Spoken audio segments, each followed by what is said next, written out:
5 സംസ്ഥാനങ്ങളിലേക്ക് നടക്കുന്ന നിയമസഭാ തെരഞ്ഞെടുപ്പിന് മുമ്പ് തന്നെ രാജ്യത്ത് പെട്രോൾ വിലയിൽ കുറവ് ഉണ്ടാകുമെന്ന തരത്തിൽ റിപ്പോർട്ടുകൾ ഉണ്ടായിരുന്നു.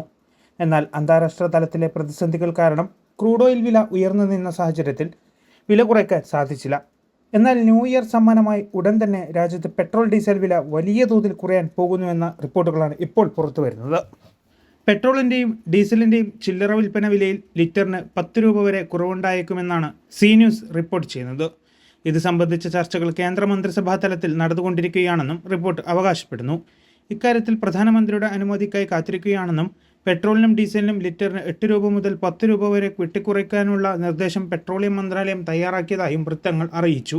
ഈ 2 ഇന്ധനങ്ങളും ഉൽപ്പാദിപ്പിക്കുന്നതിനായി റിഫൈനറികളിലേക്ക് പോകുന്ന ഇറക്കുമതി ചെയ്ത അസംസ്കൃത എണ്ണയുടെ വാങ്ങൽ വിലയിലെ കുത്തനെയുള്ള ഇടിവാണ് വൻതോതിൽ കുറയ്ക്കുന്നതിനുള്ള സാഹചര്യം ഒരുക്കിയത്.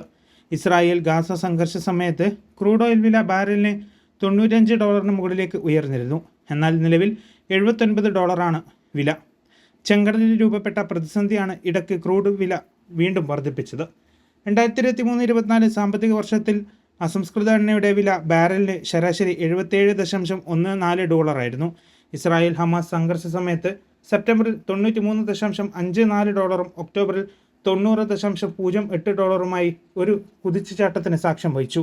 എന്നാൽ 2022-23 ശരാശരി ക്രൂഡ് ഓയിൽ വില ബാരലിന് $93.15 ആയിരുന്നു.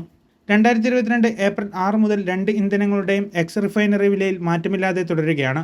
ഈ സാമ്പത്തിക വർഷത്തെ കുറഞ്ഞ ക്രൂഡ് ഓയിൽ വില Indian oil corporation, Bharat petroleum corporation, Hindustan petroleum corporation എന്നീ 3 ഗവൺമെൻറ് ഓയിൽ മാർക്കറ്റിംഗ് കമ്പനികൾക്ക് വലിയ ലാഭം നൽകിയിരുന്നു. ഈ സാമ്പത്തിക വർഷത്തിലെ ആദ്യ 6 മാസങ്ങളിൽ IOC, BPCL, HPCL എന്നിവ ചേർന്ന് 58,198 കോടി രൂപയുടെ ലാഭം ഉണ്ടാക്കിയെന്നാണ് കണക്കുകൾ വ്യക്തമാക്കുന്നത്.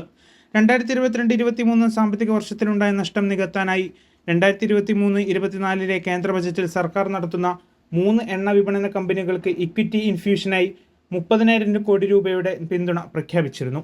2022 മെയ് 22 കേന്ദ്ര സർക്കാർ പെട്രോളിൻ്റെയും ഡീസലിൻ്റെയും സെൻട്രൽ എക്സൈസ് തീരുവ ലിറ്ററിന് യഥാക്രമം 8 രൂപയും 6 രൂപയും കുറച്ചതിന് ശേഷം ഇതുവരെ വിലയിൽ ഇളവുകൾ ഉണ്ടായിട്ടില്ല. News desk one India Malayalam.